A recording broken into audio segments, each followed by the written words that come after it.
Hello, Minnesota Studies. Today is Thursday, March 10th, the last day that you will be with Mrs. Olson.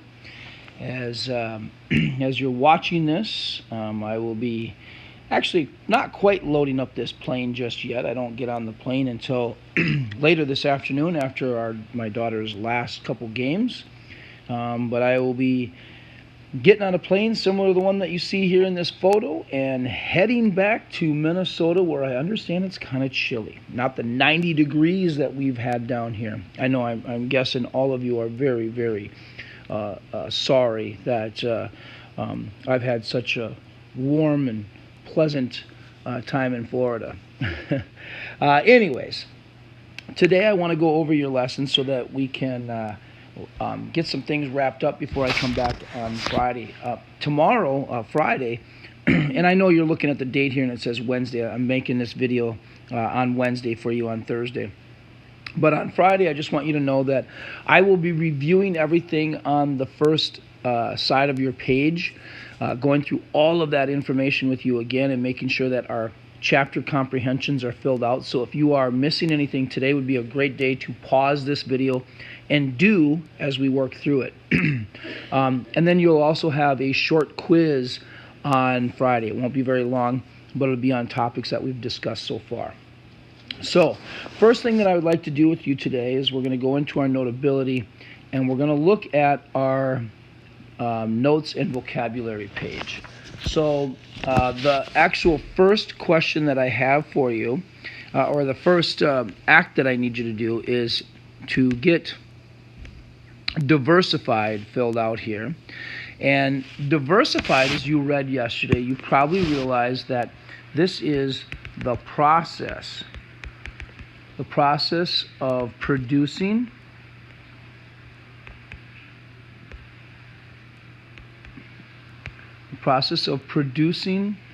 a variety of crops.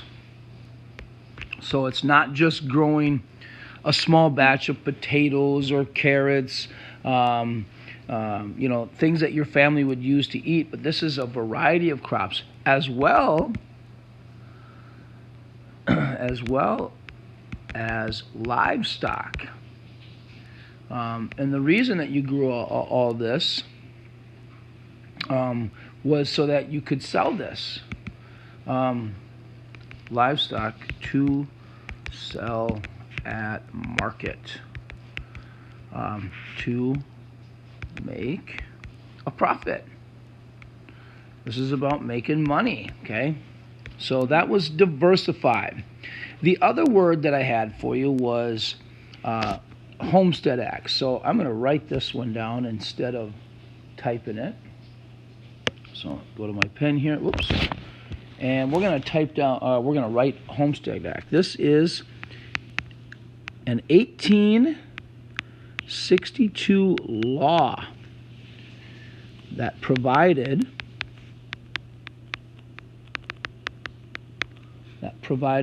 up to 160 acres.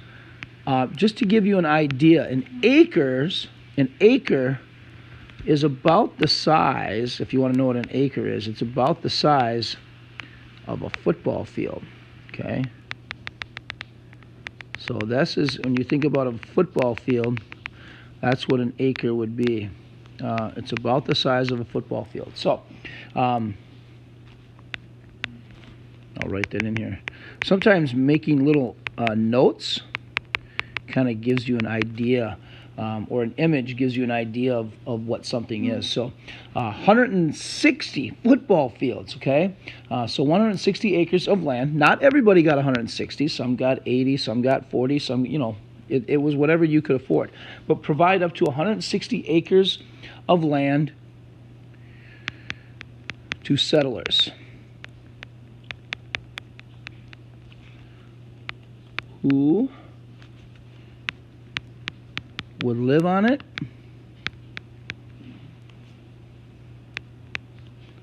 who would live on the land, farm the land,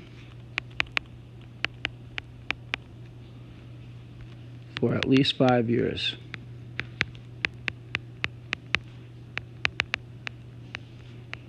Okay, so this was what the Homestead Act was.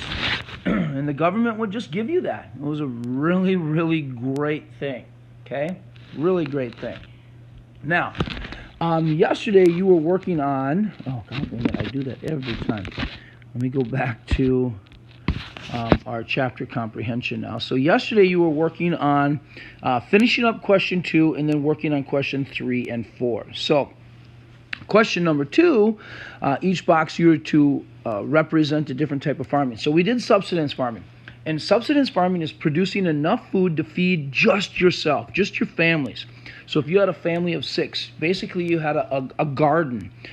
Because remember, it's really, really hard to break this soil up. So it was tough to get these big farms, especially when you first just moved to a land. You had to build your home and build barns, and you had to get supplies. So most people, when they started farming, they were all subsistence farmers. Very small, potatoes, turnips, corn, maybe enough wheat to make your own flour. As your farm grew, you became more of a diversified farmer. Now you're producing a variety of crops, and you're producing a lot of them. You have to remember that this land was perfect. So once you could break apart the soil and you could plant your crops, you could grow all kinds of things, from beans to potatoes to wheat. Wheat was a big thing here in Minnesota. We became kind of like the wheat capital of the world. Some of the best flour. Pillsbury. You'll hear me talk about this on Friday. Pillsbury was born here in Minnesota because of the farm fields that we have, this rich soil. And the idea behind diversified farming was to grow all these crops, not only to feed your family, but then to take it to market. You could take it to market and you could sell it. And you can make a lot of money. So I'm actually going to go back, and I'm going to add another word to our vocabulary here. And that word is going to be market. So you can do this with me. Where did that go? Oh. Okay. To make a... Don't know why that happened. You guys probably do, but I don't know. Let's go here. Okay. So we're going to put market in here. And markets is an area, okay, an area of economic activity. Maybe you've been to a market. You've heard of things called a supermarket. Today we call it a grocery store. Maybe you've been to a farmer's market. Same kind of thing, okay? But it's an area of economic activity in which people buy and sell goods and services. Okay? This is an area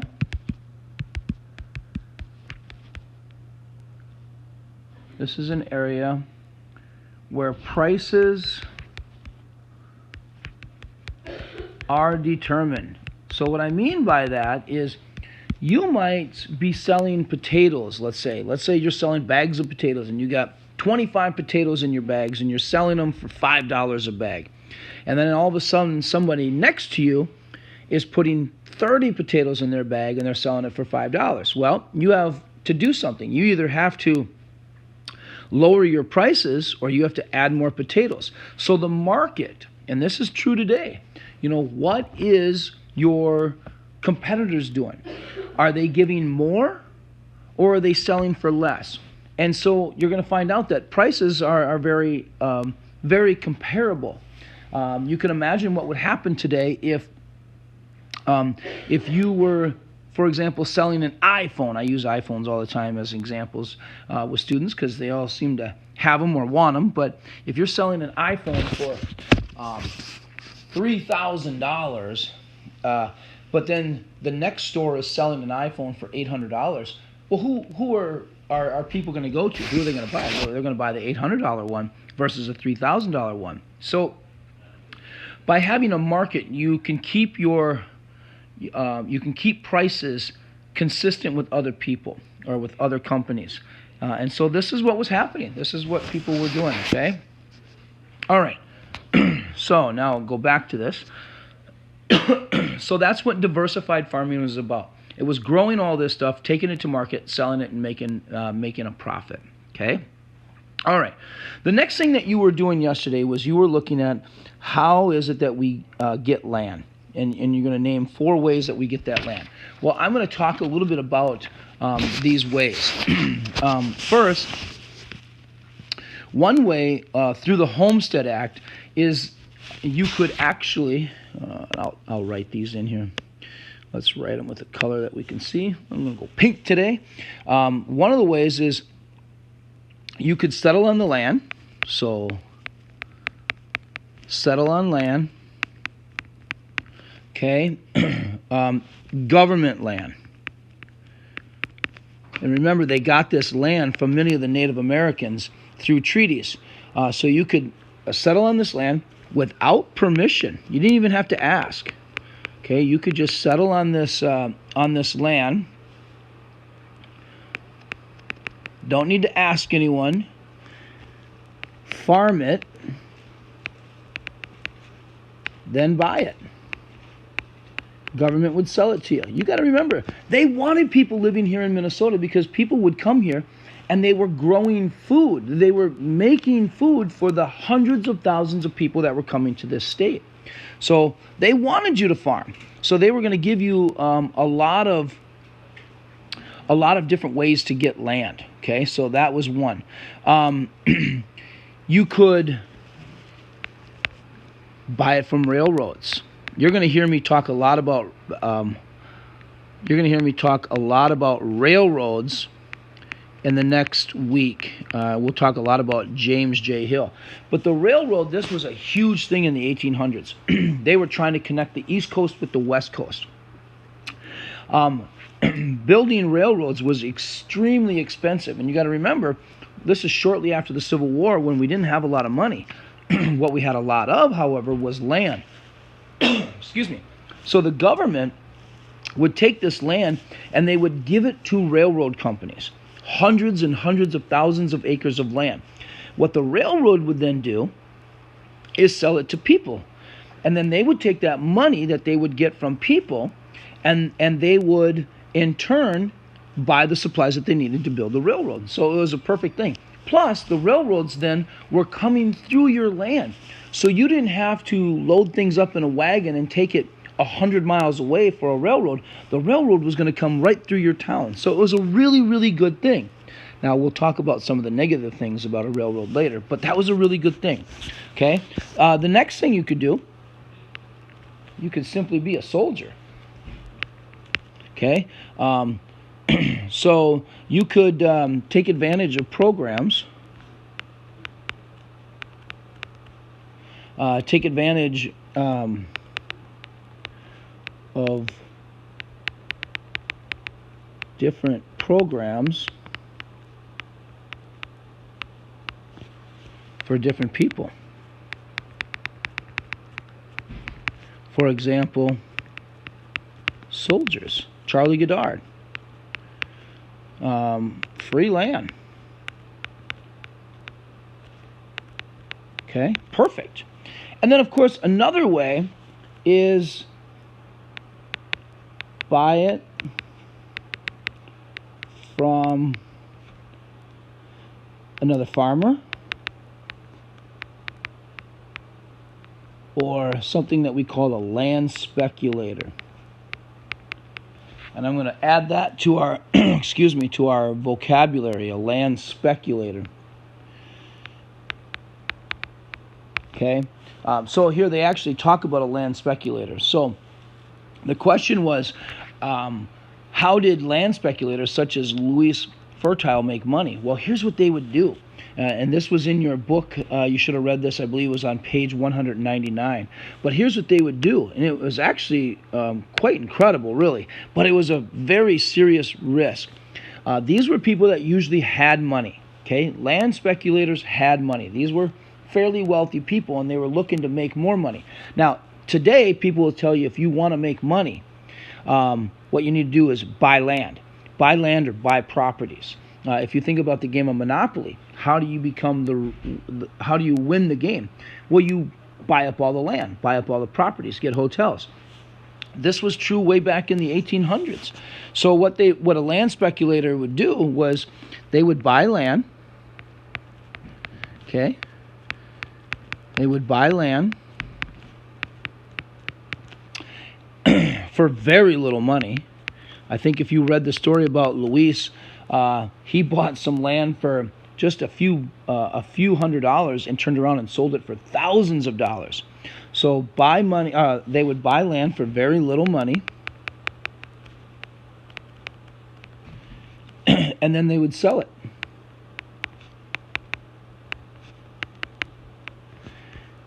Then they would sell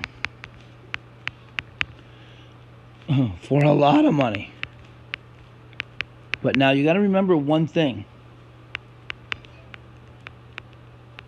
This was a big risk, because you might buy land thinking that it's really good land, and then all of a sudden you find out later that it's a swampland, or the soil's not very good, or you know what, people don't want to live by the lake, for whatever it might be.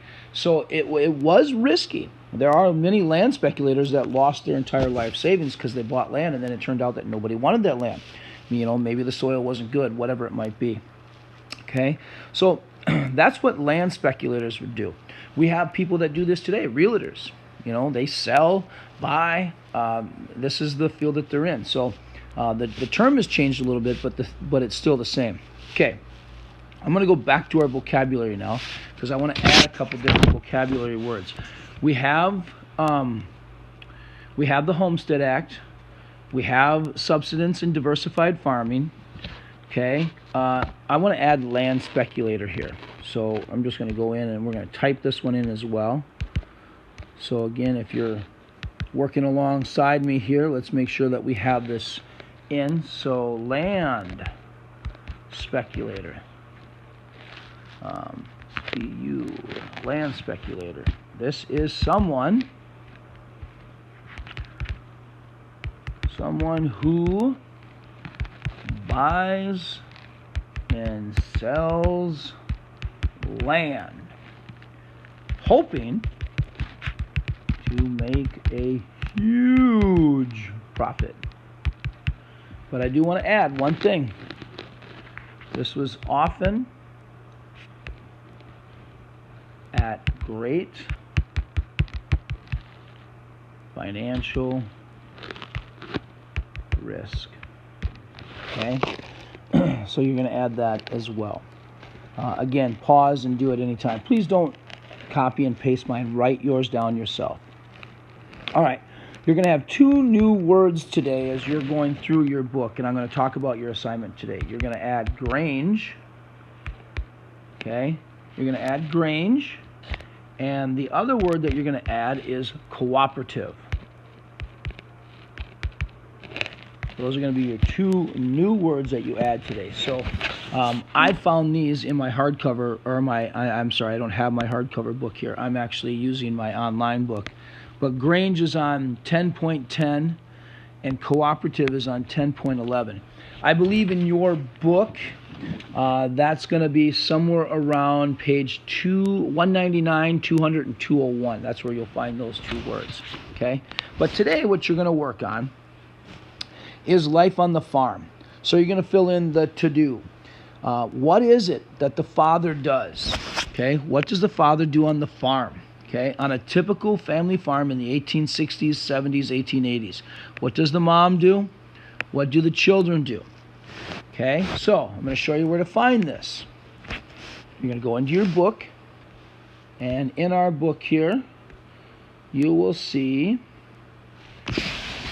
here's everything that we just read about the Homestead Act. Oh, I was going to show you this. So look at this.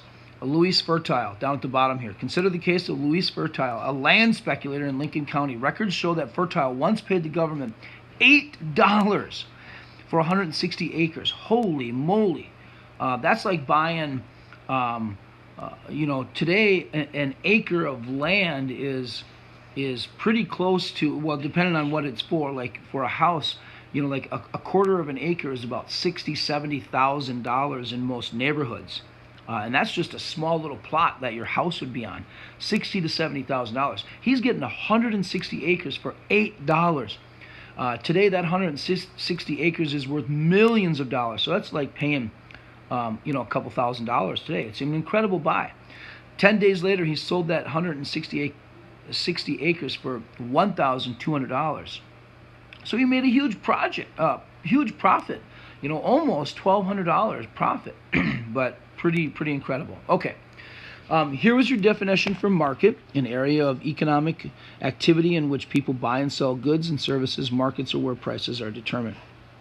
So looking at an income from a farm, so here you can see subsistence farmers produced only enough to feed themselves. Nearly all wished they produced more, but they just didn't. It was really hard. Remember, breaking that sod was really hard. Here's a house, and you can see the roof is made out of that sod that they cut from the land.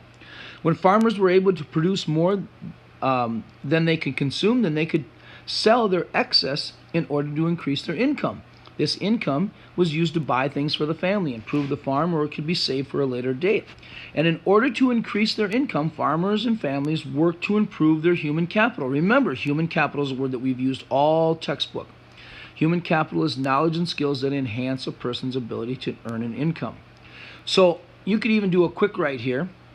What is something that each member of the Tainter family could have done to develop his or her human capital? Here is a great little video on 10.9. Watch a video. It's about a family and how they're connected to this very thing that we're talking about. Okay, so maybe use your online textbook today so you can look at that. All right, here's the section you're going to read today: Life on the Farm. So every farm family had plenty of work to do. If someone needed help, family members would pitch in. Men, women, and children each had their own daily chores. So you're going to read through here, and then you're going to go back to that, to our chapter comprehension, and you're going to add, what is it that the father does? What does the mother do? What do the children do? You're going to find it right here on 10.10. Okay, then the next thing I want you to do is I want you to look at question 6. Okay, and question 6 basically starts on 10.11.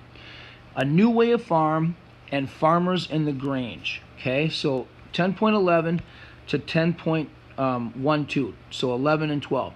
I just want you to read this, very short, or listen to it, can be either one, and then you're going to answer. Question 6. So today you're working on question 5 and question 6. Here's question 5, life on the farm. Here's question 6. Okay, you're also going to notice there's your 2 vocabulary words on 10.11. There's the Grange, a nationwide organization for farmers that support their economic well-being and their political interest. And here's cooperative, an organization formed to help its members buy and sell products as a large group in order to get better prices. And it finishes up here. Okay, so once you're done reading those things, go back in here. You're going to answer question 5, what did the father do? What did the mother do? What did the children do? And then question 6. These 3 farmers are at a Grange meeting. Fill in the conversation bubbles with lists of topics that they have, that they may have talked about. So what did the farmer talk about? What did the woman talk about? Imagine you're at those meetings. What did they do?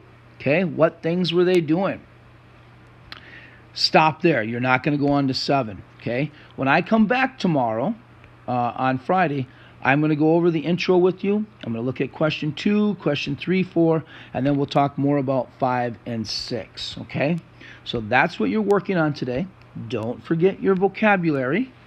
10.11, you'll find Grange and cooperative, all right? I may add another video for you about life on the farm, another short 3, 4, 5-minute video that you can that I'll have added here as well. As always, if you have any questions, please feel free to give me a call, or send me a note, and I will then see you on Friday. Have a great day.